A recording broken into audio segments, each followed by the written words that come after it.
Fala galera, hoje eu vou mais direto no ponto, porque talvez você tenha um pouquinho de dificuldade de ver o que isso que a gente vai fazer aqui hoje tem a ver com teologia. Então, só para me apresentar, eu sou Vitor Fontana, esse aqui é o meu canal, ele pode ser um pouco seu também.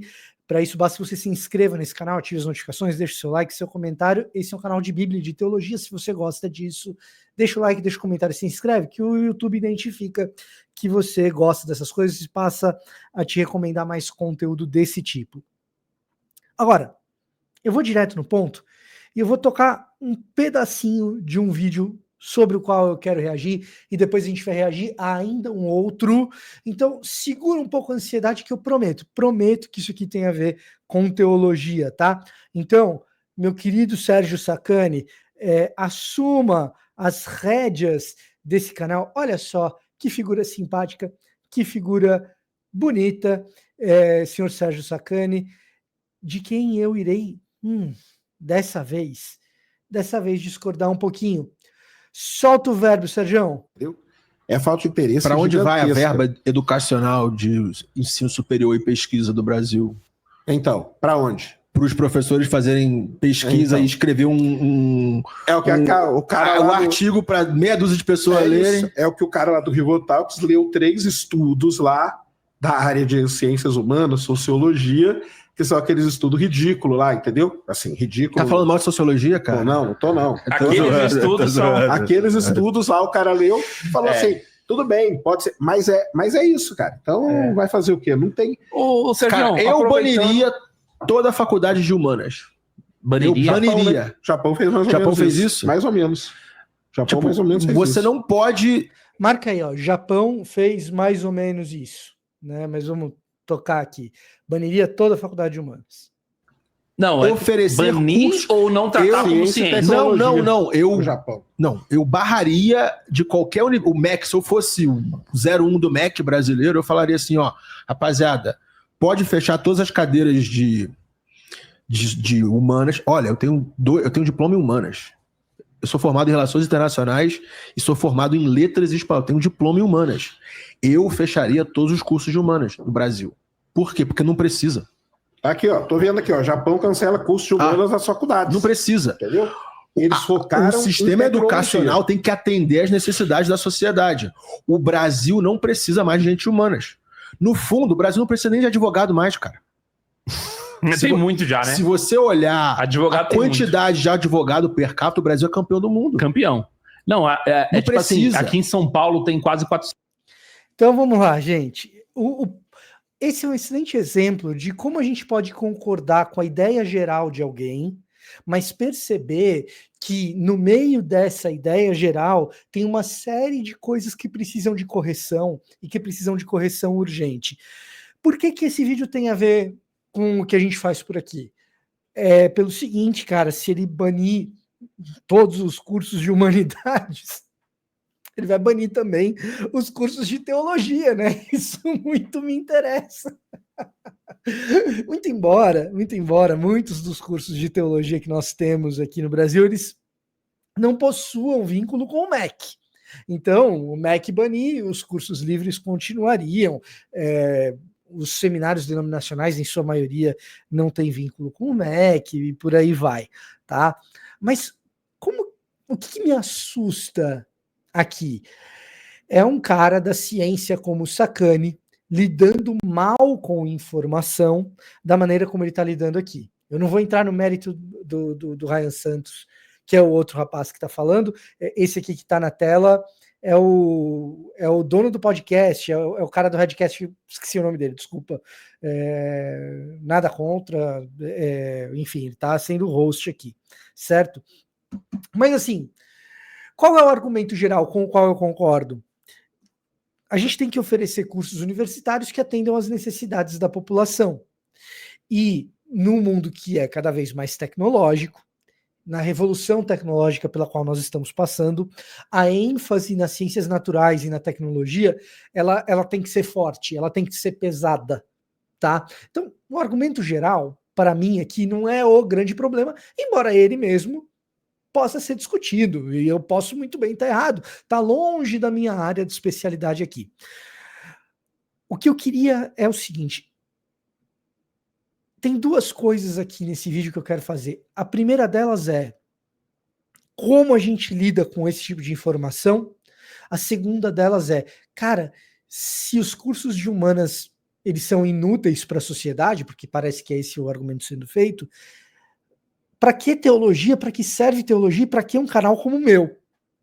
E então daqui a pouco a gente vai assistir o Cortella respondendo a isso, Mário Sérgio Cortella. Então, é um vídeo com Sacani versus Cortella, porque eles são melhores do que eu, tá?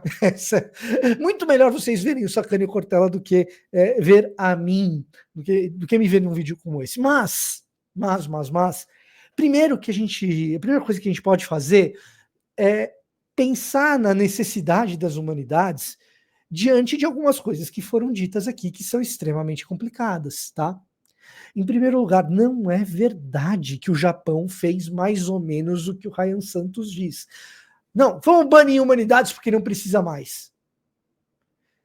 Cara, o Japão não fez isso, tá? Se você entrar no site da Universidade de Tóquio, vamos ver aqui se eu consigo mostrar para vocês com rapidez, se eu consigo compartilhar a tela com vocês,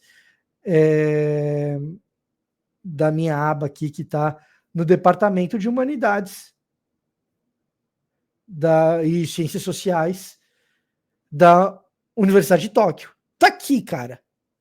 Você vai lá e faz. Inclusive aqui, não meramente você tem os cursos de graduação, mas esse é o departamento dos cursos de pós-graduação, tá? Então, isso não é verdade. E a partir de uma meia-verdade de orelhada, o Sacani divulga uma desinformação absurda, defendendo um ponto que é válido, tá? Mas justo o Sacani, que é divulgador científico, não pode cometer esse tipo de deslize, de falar as coisas assim de orelhada e simplesmente ler uma manchete. Tá aqui, ó, o Japão fez isso. Cara, vamos lá. Primeira coisa, os cursos de humanidades estão aqui, eles ainda existem, tá? De quando que é essa notícia de que os cursos de humanidades foram cortados pelo Japão? É de 2015.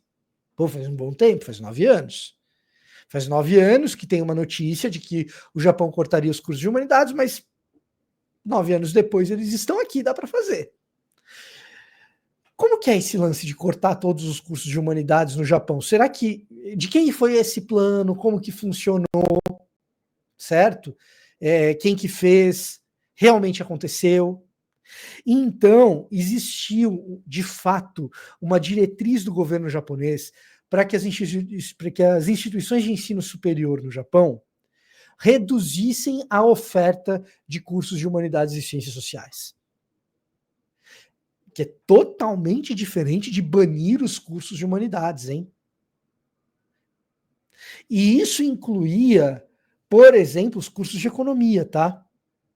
Isso foi proposto a 60 instituições no Japão, das quais 26 aderiram. Ou seja, menos da metade das instituições que foram alvo da proposta do governo, menos da metade aderiu. E algumas aderiram integralmente à proposta do governo, outras aderiram parcialmente. Então, não dá para dizer que o Japão fez o que o Ryan Santos sugeriu. É um tratamento de informação horroroso, péssimo.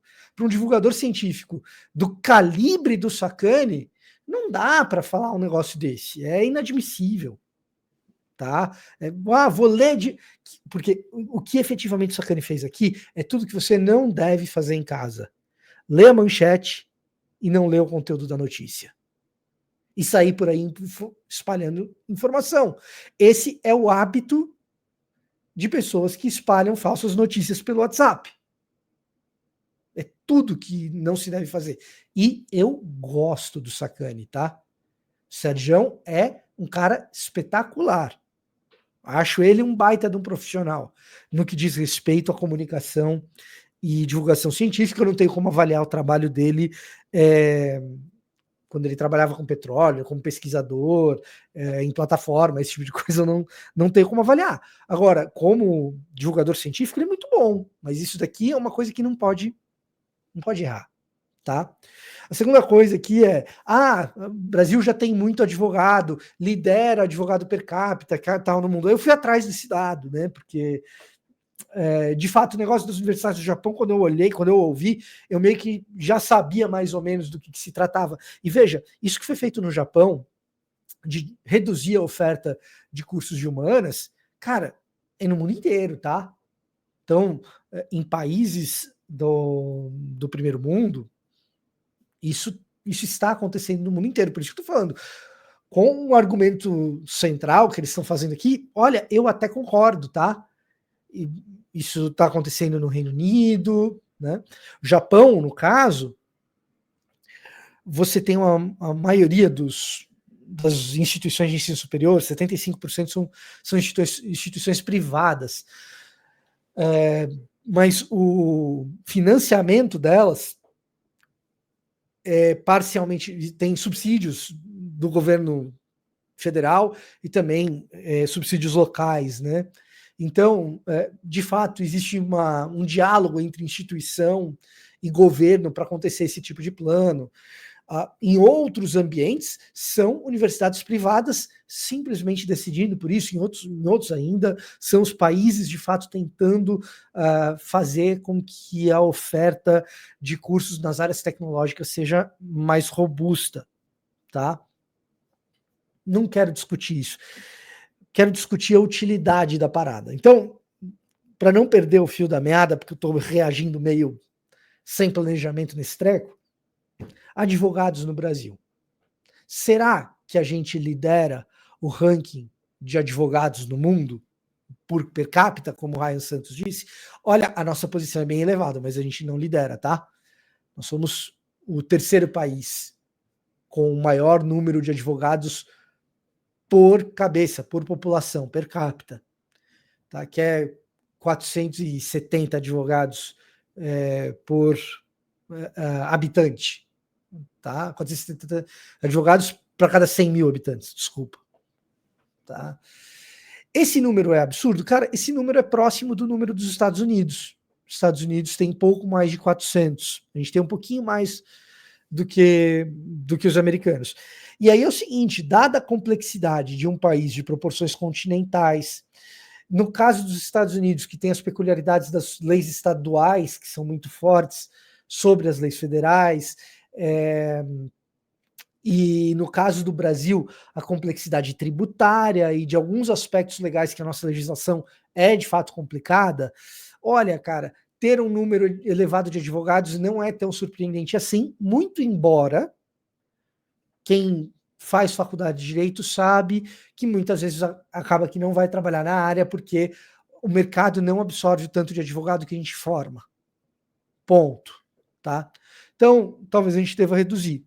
Mas será que o número de advogados per capita é um bom indicador de que o país não terá desenvolvimento tecnológico? Porque o argumento é esse. A gente vai tirar humanas porque o que é útil é tecnologia, certo? O que é útil é pesquisa tecnológica. Será que o número alto de advogados é o que faz um país ter baixa inovação? Tá. Estados Unidos tem um grau de inovação razoavelmente alto, e é claro que lá também tem muito advogado porque tem muito processo. A fama, né? Escorreguei e caí no mercado, processo mercado. Mas Estados Unidos tem bastante desenvolvimento tecnológico e bastante advogado.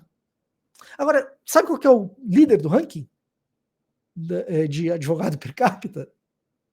É Israel. Tá? Israel é o país que tem mais advogado per capita no mundo.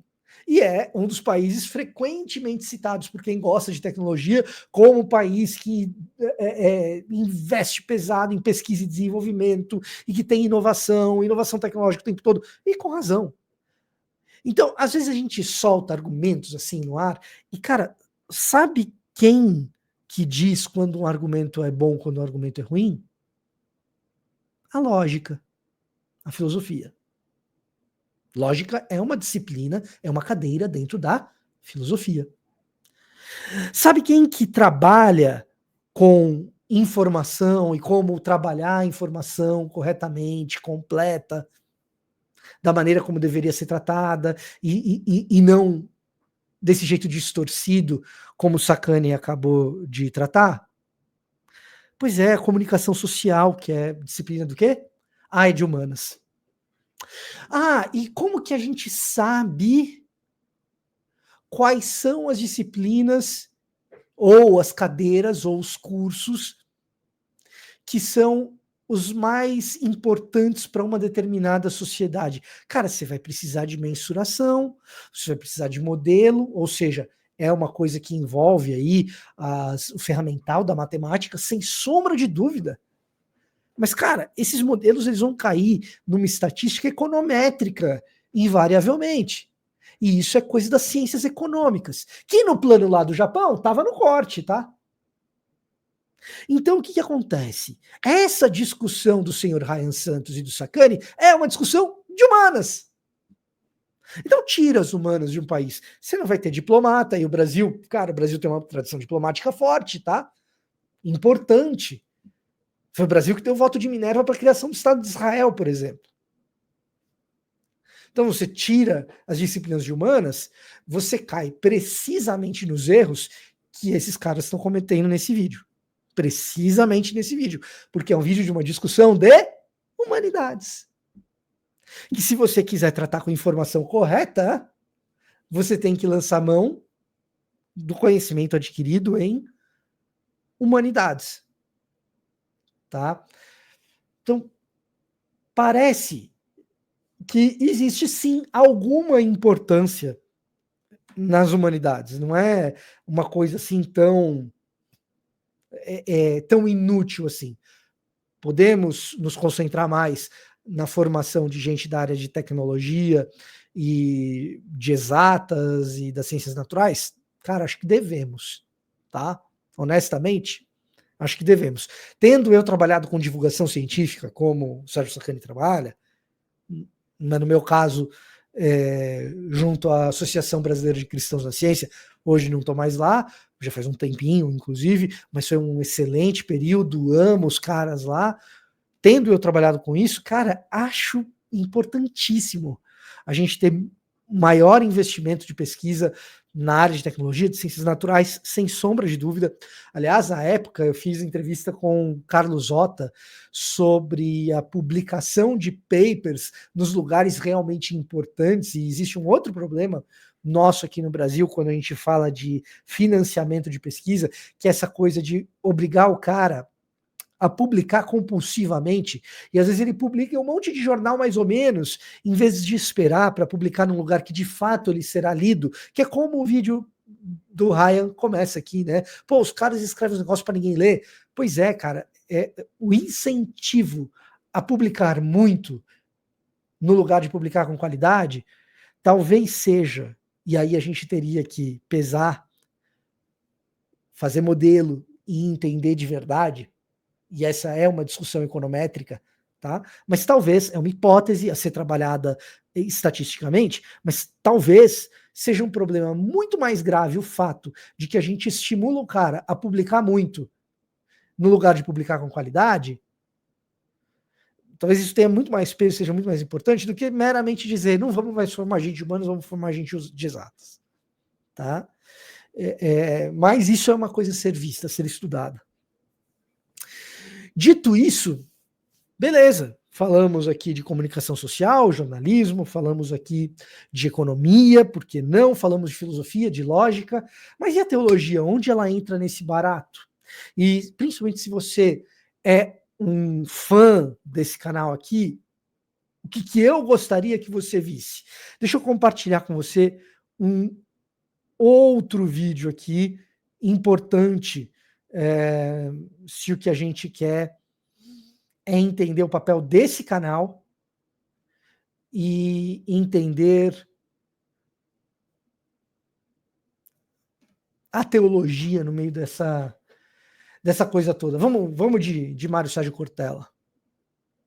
Quem traz resposta é a ciência. O que a filosofia pode favorecer é que a gente não tenha uma vida automática, robótica, em que eu tenho uma vida sem autonomia, sem consciência. A filosofia não é sempre libertadora. O nazismo tem seus filósofos e teve, o fascismo tem e teve seus filósofos. A filosofia não é sempre algo que eleva. Mas quando ela é feita de modo crítico, de modo em que eu diga para você, pense nisso, no lugar de dizer pense isso, portanto, movo em você a capacidade de autonomia de pensamento, a capacidade crítica, sim, ela pode favorecer. Pessoas dizem assim, mas para que serve a filosofia? Bom, essa já é uma pergunta filosófica, né? Porque a filosofia pergunta sobre as razões e não sobre os comos. A ciência lida com os como funciona, como fazer, como operar. A filosofia pergunta sobre por que fazer. A ideia de ter consciência nítida e livre sobre o que somos está marcada pela possibilidade de eu não ser apenas alguém que passa pela vida. Eu preciso também ser alguém que auxilia a condução. E a filosofia traz isso. Quem traz resposta é a ciência. Por quê? Por que fazer tecnologia e não ciências sociais? Essa é uma pergunta filosófica, por excelência. Agora, o que o Cortella colocou aqui e que eu quero que você entenda na essência do que é esse canal.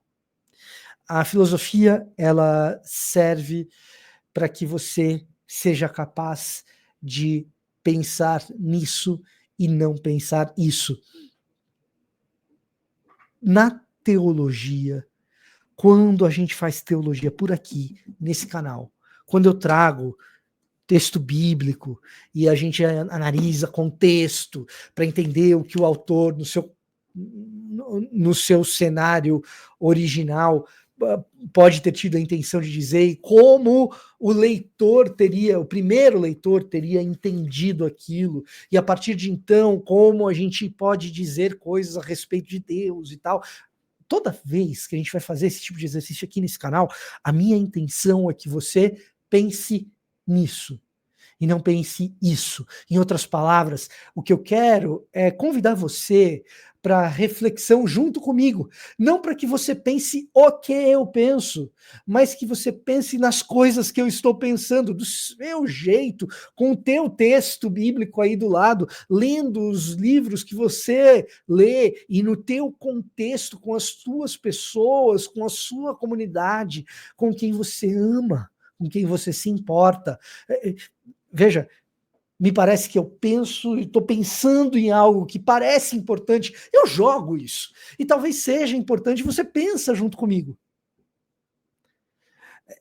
A tentativa desse canal sempre foi, ela é, e desde que você me cobre para que eu continue assim, ela sempre será, para fazer com que você pense.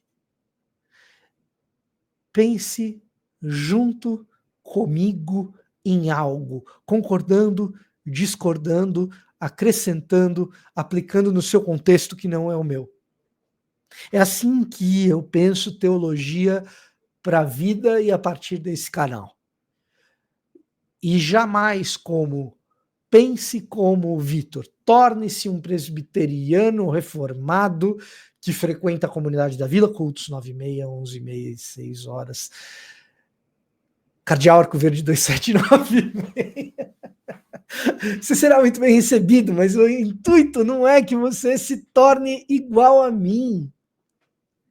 O intuito é que você pense naquilo que é importante, pelo menos a partir da perspectiva que eu tento trazer. Mas não precisa concordar comigo. O intuito é que a partir dessa reflexão, eu e você possamos nos tornar mais parecidos com Jesus. Afinal de contas, esse é um canal de teologia. E para isso você não tem que obedecer o que eu falo, nem concordar comigo necessariamente. Mas para isso eu acredito que se você estiver pensando junto comigo, junto com Cortella, junto com Sacani, bom, se isso estiver acontecendo, quem sabe? Quem sabe a gente pensa junto e descobre coisas extraordinárias também juntos. tá bom? Se você for amigo e fã do Sacani, manda um beijo e um abraço para ele, porque ele é um sujeito extraordinário, fofo demais. E para você que gosta do Cortella, o Cortella é um cara que eu queria dar um abraço, tá bom? Esse era o meu recado para hoje. Eu vou ficando por aqui. E até a próxima.